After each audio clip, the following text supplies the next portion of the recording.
அஸ்ஸலாமு அலைக்கும் வரஹ்மத்துல்லாஹி வபரகாத்துஹு அல்ஹம்துலில்லாஹி ரப்பில் ஆலமீன். எல்லா புகழும் தூணின்றி வான்படைத்த இறைவன் அல்லாஹ் ஒருவனுக்கு அல்ஹம்துலில்லாஹ். நம்ம சூரா முதஸ்ஸிர் பார்த்துட்ருக்கோம். 5 வசனங்கள் கம்ப்ளீட் பண்ணிட்டோம். இன்ஷா அல்லாஹ் இன்னைக்கான வகுப்பில் அடுத்த 2 வசனங்கள் வாங்க பார்க்கலாம். அஊது பில்லாஹி மினஷ் ஷைத்தானிர் ரஜீம். பிஸ்மில்லாஹிர் ரஹ்மானிர் ரஹீம்.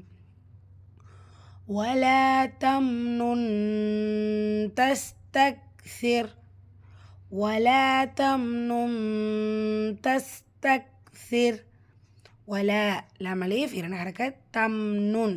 ஸோ இங்கே நூன் சுக்கூனுக்கு அப்புறமா தா இஃபாவுடைய சட்டம் நூனை பாதியாக மறைச்சு குன்னா செய்யணும். தஸ் தக். ஸோ கேஃப் சுக்கூன் வந்து ஹம்ஸுடைய சட்டம் காட்சை வெளிப்படுத்தி ப்ரொனவுன்ஸ் பண்ணும். தக் தக் சிர். ஸோ நேற்றுக்கே நான் சொல்லி கொடுத்தேன். ரா வந்து சுக்குனுடைய நிலைமையில் வரும்போது நம்ம முந்தைய இடத்த கவனிப்போம். முந்தைய இடத்துல என்ன ஹரக்கத்து இருக்கோ அதை பேஸ் பண்ணி தான் அந்த ராவுடைய ஹெவினஸோ லைட்னஸோ நமக்கு தெரியும். ஸோ ஹெவினஸுங்கிறப்போ அந்த இடத்துல ஃபத்தாவோ தொம்மாவோ இருக்கும். லைட்டாக உச்சரிக்கும் போது அங்கே கெஸ்ரா இருக்கும். ஸோ இங்கே கவனிங்க, கெஸ்ரா இருக்குது. ஸோ இந்த ரா சுக்குனை ஹெவியாக ஓத வேண்டாம், லைட்டாக ப்ரொனவுன்ஸ் பண்ணால் போதும். தக் சிர், அவ்வளோதான். ரைட். நெக்ஸ்ட் ஆயா வலி ரப்பிக ஃபஸ்பிர். وَلِرَبِّكَ فَاصْبِرْ.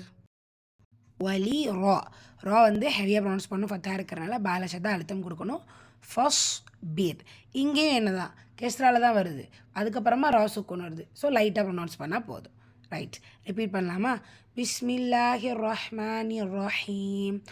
வலா தம்னு தஸ்தக்சிர் வலிரப்பிக ஃபஸ்பிர்.